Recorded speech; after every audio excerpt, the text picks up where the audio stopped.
একটি বাড়ির ছবি দেখাবো। এই বাড়ি কার বাড়ি? এই বাড়ির অবস্থান কোথায়? এই বাড়ি কৈলারে, দিলীপ মণ্ডলের বাড়ি। দিলীপ মণ্ডলকে তৃণমূল বিধায়ক, তার বাড়িতে তল্লাশি, এবং সেই তল্লাশিতে গিয়ে কি কি সামনে এলো আপনাদেরকে দেখাবো।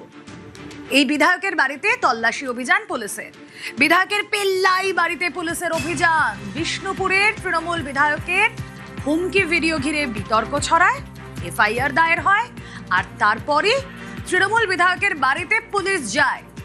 যে বাড়ির ছবি আপনারা দেখছেন, পেল্লাই বাড়ি, তৃণমূল বিধায়কের রাজপ্রাসাদ, সেই রাজপ্রাসাদের ছবি আপনাদেরকে দেখাচ্ছি। দিলীপ মণ্ডলের পৈলানের বাড়ি, তৃণমূল বিধায়কের প্রাসাদোপম বাড়ি। প্রাসাদোপম বাড়ি যে ছবি আমরা দেখছি, তার ইন্টেরিয়ার, যা জিনিসপত্র রয়েছে সেগুলো দামি দামি, বিলাসবহুল, রাজকীয় জীবনযাপন।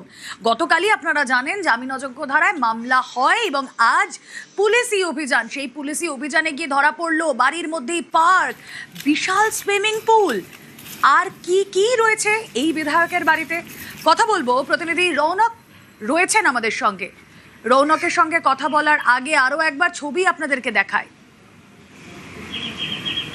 ওরা যে কলটা কাউন্টার করেছিল না,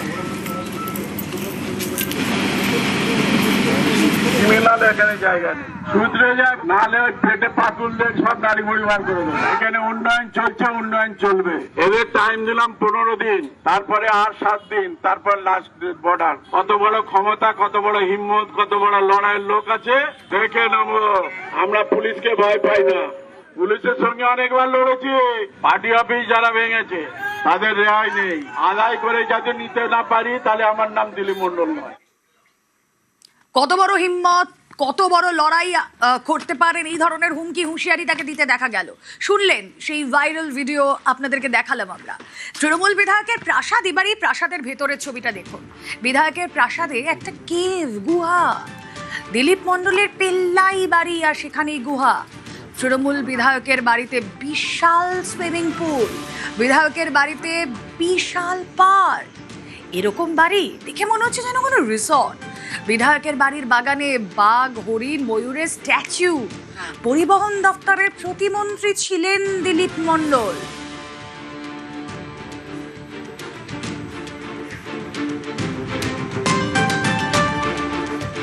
তৃণমূল বিধায়ক দিলীপ মণ্ডলের বাড়ির ভেতরে পুলিশের তল্লাশি অভিযান। সুইমিং পুলের পাশেই রয়েছে একটি বড় লন।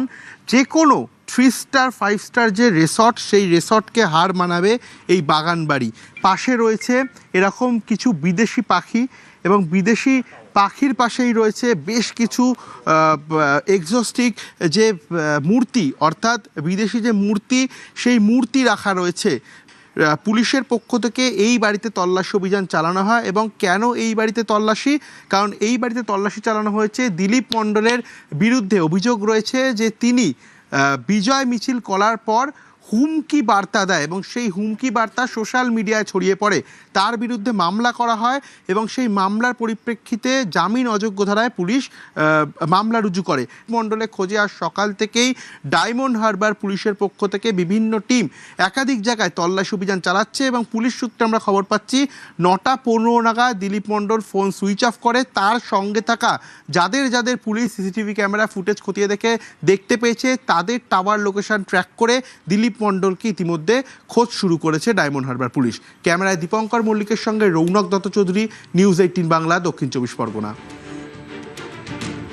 বিধায়কের বাড়িতে রয়েছে বিদেশি বহু পাখি, যে ছবি আপনারা দেখছেন, খাঁচাবন্দি ম্যাকাও।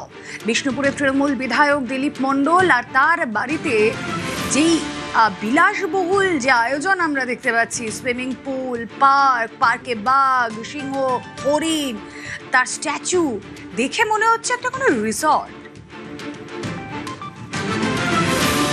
এটা ফ্যামিলিগত বাড়ি, এটা দিলীপ মণ্ডলের বাড়ি নয়। দিলীপ মণ্ডলের ভাগে আছে, নাম আছে, ঠিক আছে। এখানে কাকাদের নাম সবার ভাগে আছে, সবার ভাগ, সব প্রত্যেকটা ভাগে একজনের ভাগে আছে। এটা মিনিমাম 15 বছর বিধানসভায় গেছিল তখন। আজকে আমি ঘুমাচ্ছিলাম, দেখি এসেই আমাদের ঘরে দরজা ঢোকাচ্ছিল। পুলিশ চাইছে আমাদের উপরে এখন অত্যাচার করবে, মিছিল বার করেছি বলে অত্যাচার করছে। সার্চ ওয়ারেন্ট দেখায়নি, ওয়ারেন্ট দেখায়নি, কিচ্ছু না। বাড়িতে বিনা সার্চ ওয়ারেন্ট দেখিয়ে কিভাবে ঢুকে উনি কত বড় ক্রিমিনাল, উনি কিভাবে সন্ত্রাস কায়েম করতে পারেন, সেল থেকে ছাড়বো। আর এটাও বলতে চাই যে ওনার সাথে যারা যারা আছেন এখনো সাথ দিচ্ছেন, সবাইয়ের উপরেই আইনানুগ ব্যবস্থা হবে। বাড়ির সিসি ক্যামেরা ফুটেজ সংগ্রহ পুলিশের। আজ সকাল 9:04 নাগাদ বাড়ি থেকে বেরিয়ে যান এবং বাগান বাড়ির পেছন দিক দিয়ে বেরিয়ে যান। দিলীপের সঙ্গে আরো কয়েকজনকে বাড়ি থেকে বেরোতে দেখা যায়। কোথায় গেলেন তারা, এখন এটাই প্রশ্ন।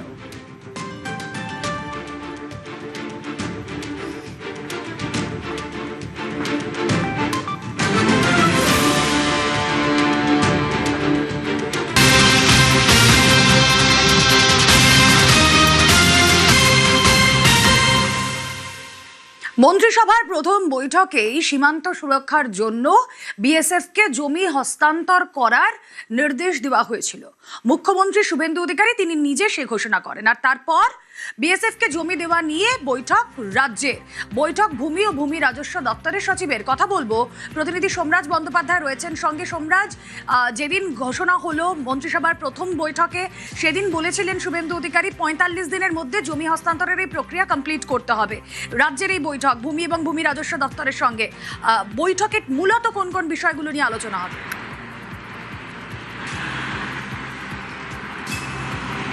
দেখো, মূলত যে জায়গাগুলিতে এখনো পর্যন্ত ফেন্সিং এবং বিএসএফ এর আউটপোস্ট করা যায়নি, সেই জায়গাগুলিতে যাতে দ্রুত বিএসএফ এর আউটপোস্ট ও সীমান্তে ফেন্সিং লাগানো যায় তা নিয়েই মূলত এই গুরুত্বপূর্ণ বৈঠকটি ডেকেছিলেন রাজ্যের ভূমি ও ভূমি রাজস্ব দপ্তরের সচিব। এবং সীমান্তবর্তী জেলাগুলির জেলা শাসকরা এবং বিএলওরা এই বৈঠকে ছিলেন। দুপুর 12টা থেকে যে বৈঠকটি হয় সেই বৈঠকে নির্দেশ দেওয়া হয়েছে যে চেক বিএসএফ এর আউটপোস্ট এবং তার সঙ্গে এই ফেন্সিং দেওয়ার জন্য কত পরিমাণ জমি লাগবে সীমান্তবর্তী জেলাগুলিতে, তার রিপোর্ট দ্রুত পাঠাতে বলা হয়েছে ভূমি ও ভূমি রাজস্ব দপ্তরকে। দ্বিতীয়ত, যে জমিগুলি নেওয়া হবে তার জন্য যে ক্ষতিপূরণ দেওয়া হবে সেই ক্ষতিপূরণ রাজ্যের গাইডলাইন অনুযায়ী দেওয়া হবে। তৃতীয়ত, বিএসএফ এর সঙ্গে সমন্বয় বৈঠক করতে হবে জেলাগুলিকে, বিশেষ করে জেলা শাসক এবং বিএলআরওদের একটা সমন্বয় বৈঠক সেরে ফেলতে হবে। তার কারণ বিএসএফ কোথায় আউটপোস্ট করতে চাইছে এবং তাদের কি পরিকল্পনা রয়েছে সীমান্তে ফেন্সিং লাগানো নিয়ে, তা নিয়ে একটি সমন্বয় বৈঠক সেরে ফেলতে হবে। কিন্তু রাজ্যের ভূমি ও ভূমি রাজস্ব দপ্তরের সচিব সীমান্তবর্তী জেলাগুলি জেলা শাসকদের এটাও স্পষ্টভাবে নির্দেশ দিয়েছেন যে দ্রুত এই কাজ করতে হবে।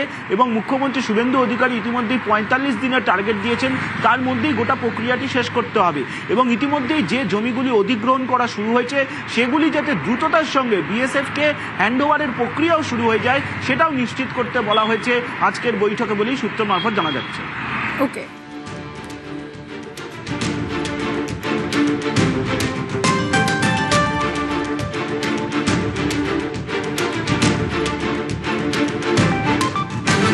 আমাদের দেশের সুরক্ষার প্রশ্ন, পশ্চিমবঙ্গের সুরক্ষার প্রশ্ন এবং যেভাবে জনবিন্যাস বদলে গেছে, আজকে আমরা প্রথম দিনই কেন্দ্রীয় স্বরাষ্ট্র দপ্তর তথা বিএসএফ এর সীমান্ত সুরক্ষিত করার জন্য জমি ট্রান্সফার প্রক্রিয়া আমরা আজকে অনুমোদন দিলাম এবং আজ থেকেই ল্যান্ড ট্রান্সফার প্রক্রিয়া শুরু হবে।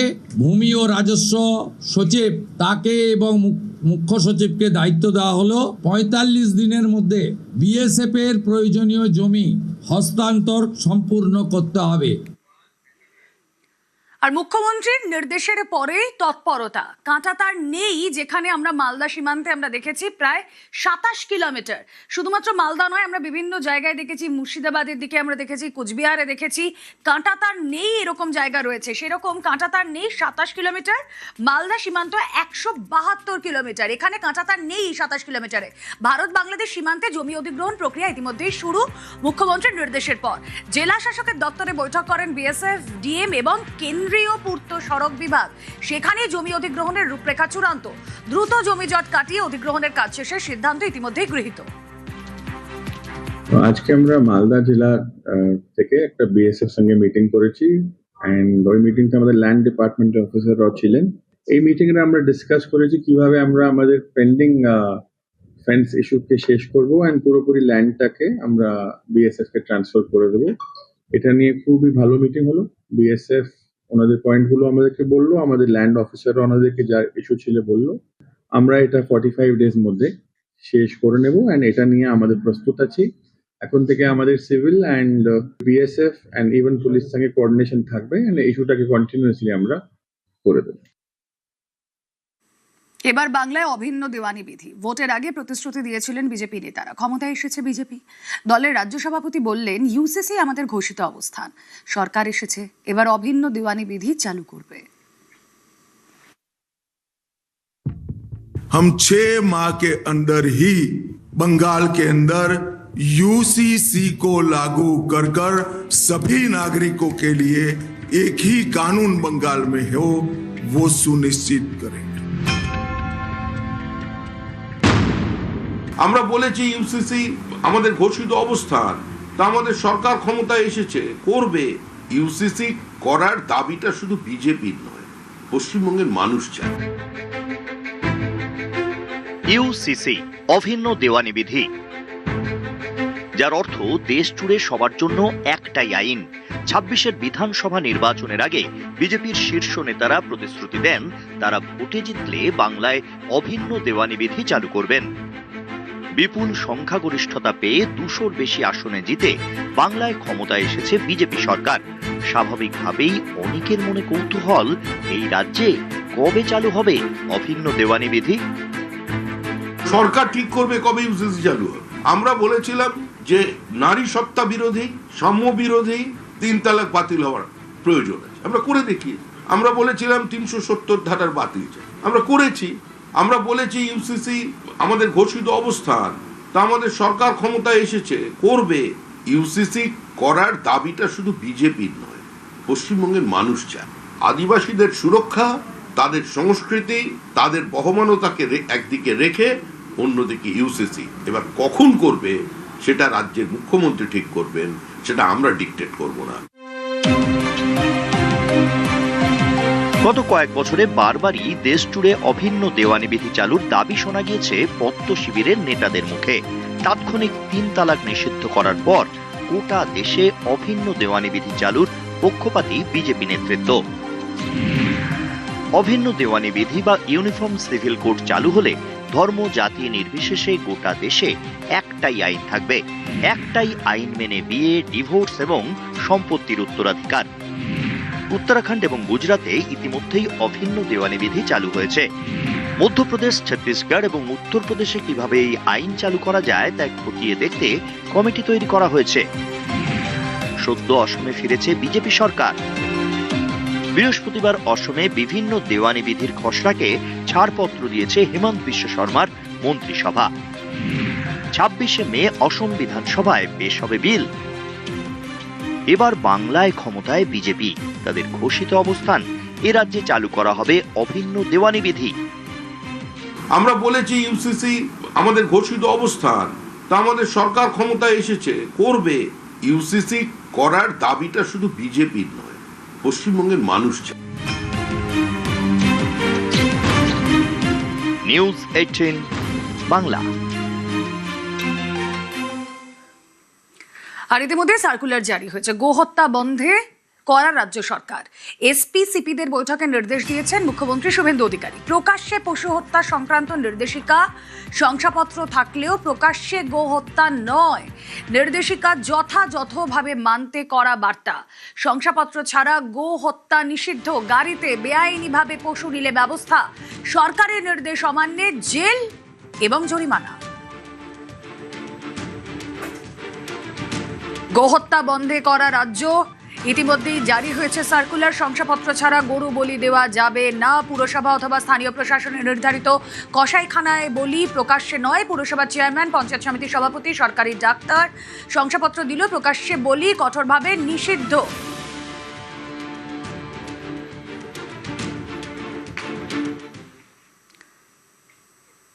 স্কুলে প্রার্থনা সঙ্গীতে বন্দে মাতরম। জাতীয় সঙ্গীতের পর বন্দে মাতরম গাইতে হবে। স্কুলের নির্দেশিকা পাঠানোর প্রক্রিয়া শুরু স্কুল শিক্ষা দপ্তরের। এতদিন জাতীয় সঙ্গীতের পর রাজ্য সঙ্গীত গাওয়া হতো।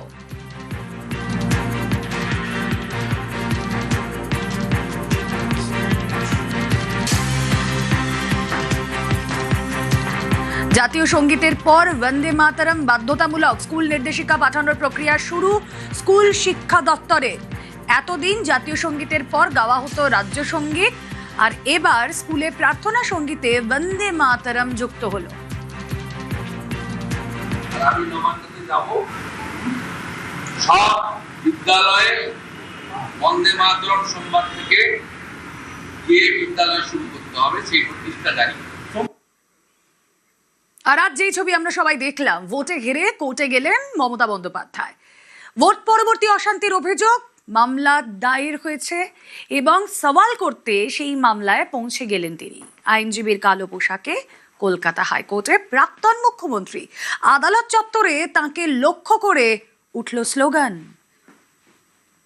বিজেপি ক্ষমতায় এসছে বলেই এরা এখনো জীবিত আছেন। রাজ্যে কোথাও কোনো খুন হয়নি প্রতিহিংসার কারণে। যা হয়েছে, তৃণমূল কংগ্রেস বিজেপি 3 জনকে খুন করেছে, আর বাদবাকি তৃণমূলকে মেরেছে। বৃহস্পতিবার আইনজীবীদের কালো কোট গায়ে চাপিয়ে কলকাতা হাইকোর্টে প্রাক্তন মুখ্যমন্ত্রী মমতা বন্দ্যোপাধ্যায়। নির্বাচনের পরে অশান্তির অভিযোগ তুলে হাইকোর্টে মামলা করেছেন তৃণমূল নেতা শীর্ষান্ন বন্দ্যোপাধ্যায়। এবারের বিধানসভা ভোটে উত্তরপাড়া কেন্দ্রে তৃণমূলের প্রার্থী ছিলেন তিনি, বিজেপির কাছে হেরে গেছেন। এদিন মামলার শুনানিতে আইনজীবী হিসেবে হাজির হন মমতা বন্দ্যোপাধ্যায়। সঙ্গে ছিলেন দলের আরও 2 আইনজীবী নেতা কল্যাণ বন্দ্যোপাধ্যায় এবং চন্দ্রিমা ভট্টাচার্য। এজলাসে দাঁড়িয়ে মমতা বন্দ্যোপাধ্যায় সওয়াল করেন, বলেন, প্রথমবার হাইকোর্টে সওয়াল করছি। 1985-তে বার কাউন্সিলে নাম নথিভুক্ত হয়, সময় মতো মেম্বারশিপ রিনিউ করেছি। শিশু, নারী, মুসলিম কাউকে রেয়াত করছে না। 18 বছরের বিবাহিতকে ধর্ষণের হুমকি। কলকাতা হাইকোর্টের প্রধান বিচারপতি সুজয় পাল প্রশ্ন করেন, এই অভিযোগগুলোর কি মামলার সঙ্গে সম্পর্ক আছে? জবাবে মমতা বন্দ্যোপাধ্যায় বলেন, প্রতিদিন একই অভিযোগ আসছে। আদালত অনুমতি দিলে সাপ্লিমেন্টারি হলফনামা দেব। ঘর বাড়ি লুট করছে, আগুন লাগাচ্ছে। রাজ্যের মানুষকে বাঁচান। এটা বুলডোজার রাজ্য নয়, এটা পশ্চিমবঙ্গ। প্লিজ রাজ্যবাসীকে সেভ করুন। পুলিশ কোনো পদক্ষেপ করছে না।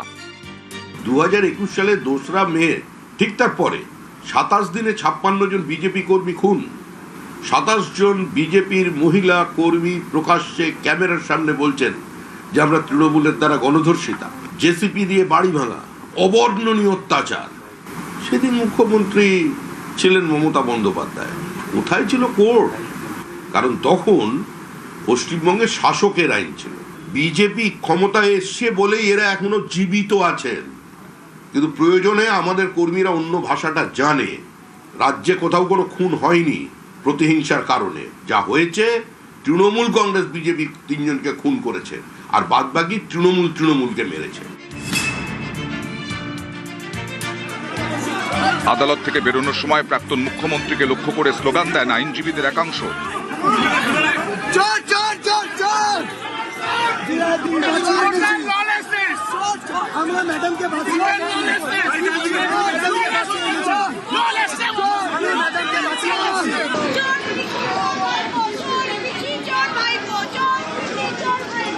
পশ্চিমবাংলায় এই মুহূর্তে কোনো গণতন্ত্র বলে কিছু নেই।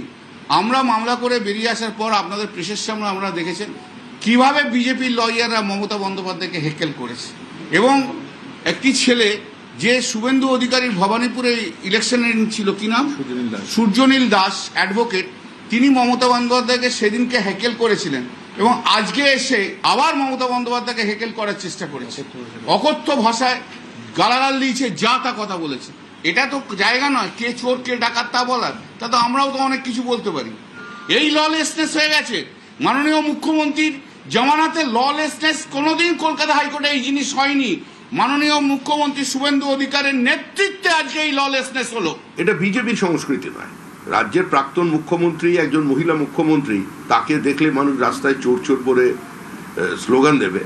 এই কাজ বিজেপি করে না। এই পরিস্থিতিও বিজেপি তৈরি করেনি। এই পরিস্থিতি যদি তৈরি হয়ে থাকে তার জন্য দায়ী তৃণমূল কংগ্রেস। কৃতকর্মের ফল তো সবসময় পিছু ছাড়ে না। তবে অধিকাংশই খুঁজে দেখবেন, এর মধ্যে অধিকাংশ মানুষজনই আছেন যারা হচ্ছে তৃণমূলেরই লোকজন। এই হ্যাভস আর হ্যাভস নটদের লড়াই। তৃণমূলের সময় যারা পেয়েছে তাদের বিরুদ্ধে যারা পায়নি তারা মুখ খুলছে। তবে আমরা মমতা বন্দ্যোপাধ্যায়কে দেখেছিলাম সুপ্রিম কোর্টে, প্রাক্তন হয়ে দেখলাম উনি এখন হাইকোর্টে। আমরা আশা করেছিলাম যে ওনাকে দেখতে পাবো ইন্টারন্যাশনাল কোর্টে। দেখা যাক কি হয়। নিউজ 18 বাংলা। ভোট পরবর্তী অশান্তি মামলা পদক্ষেপের বিষয়টি রাজ্যের উপরে ছাড়লো হাইকোর্ট। কেউ ঘরছাড়া হলে পুলিশ পদক্ষেপ করবে, কথা বলবো। অর্ণব রয়েছেন সঙ্গে। অর্ণব, কি পর্যবেক্ষণ আদালতে? দেখো, রাজ্য সরকার আপত্তি জানিয়েছিল এই জনস্বার্থ মামলায় যেভাবে অভিযোগের বহর আনা হয়েছে, এবং রাজ্যের তরফে এই বক্তব্য ছিল ধীরাজ ত্রিবেদীর যে হাজার হাজার অভিযোগ করা হচ্ছে, কিন্তু কোন অভিযোগ, কিসের অভিযোগ, কেন অভিযোগ, কোন ঘটনার প্রেক্ষিতে তার কোনো বিস্তারিত নাই। আদৌ এই ঘটনাগুলো ভোট পরবর্তী অশান্তি কিনা সেটা আগে বৃহত্তর বেঞ্চ তৈরি করে যাচাই করা হোক, তারপরে এই বিষয়ে হাইকোর্ট হস্তক্ষেপ করতে পারে। এবং সেই জায়গা থেকেই রাজ্য যে যুক্তি দেখিয়েছিল, যুক্তিকে মান্যতা দিয়ে কোনো সরাসরি নির্দেশ দিল না, কলকাতা হাইকোর্ট অন্তর্বর্তী নির্দেশ দিল না। শুধুমাত্র বলা হয়েছে যেহেতু আইন শৃঙ্খলা রক্ষা পুলিশের কাজ, পুলিশ সেই বিষয়টি খতিয়ে দেখবে, অর্থাৎ রাজ্যের উপরই ছাড়া হয়েছে। ও আরেকটি বিষয় এসেছিল যে অনেককেই ঘর ছাড়া করা হচ্ছে, ঘর ভাঙা হচ্ছে, সেটাকে আগুন লাগিয়ে দেওয়া হচ্ছে, সম্পত্তি নষ্ট হচ্ছে। এক্ষেত্রে আদালত একটি পর্যবেক্ষণ রেখেছে, যদি কেউ ঘর ছাড়া হন, সম্পত্তি ছাড়া হন বা দোকান ছাড়া হন এবং ভোট পরবর্তী অশান্তির কারণে সেটা যদি হয়ে থাকে, তাহলে পুলিশ পদক্ষেপ করবে তাকে ঘরে ফিরিয়ে দিতে বা তার দোকান ফিরিয়ে দিতে বা তার সম্পত্তি ফিরিয়ে দিতে। এবং এক্ষেত্রে রাজ্য যেমনটা চেয়েছিল হলফনামা দিয়ে এই অভিযোগগুলো আদৌ সত্যতা কিনা, আছে কিনা সেটা জানাবে তারা। সেই হলফনামা দেওয়ার সুযোগ রাজ্যকে দেওয়া হয়েছে। 3 সপ্তাহের মধ্যে রাজ্য হলফনামা দেবে এবং 5 সপ্তাহ পরে এই মামলাটিকে শুনানির জন্য আসবে। ওকে।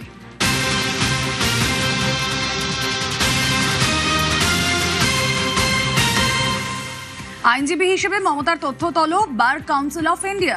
16ই মের মধ্যে তথ্য তলব বার কাউন্সিলের রাজ্য বার কাউন্সিলের সচিবের কাছে তলব। মমতার আইনজীবী হিসেবে একগুচ্ছ নথি তলব।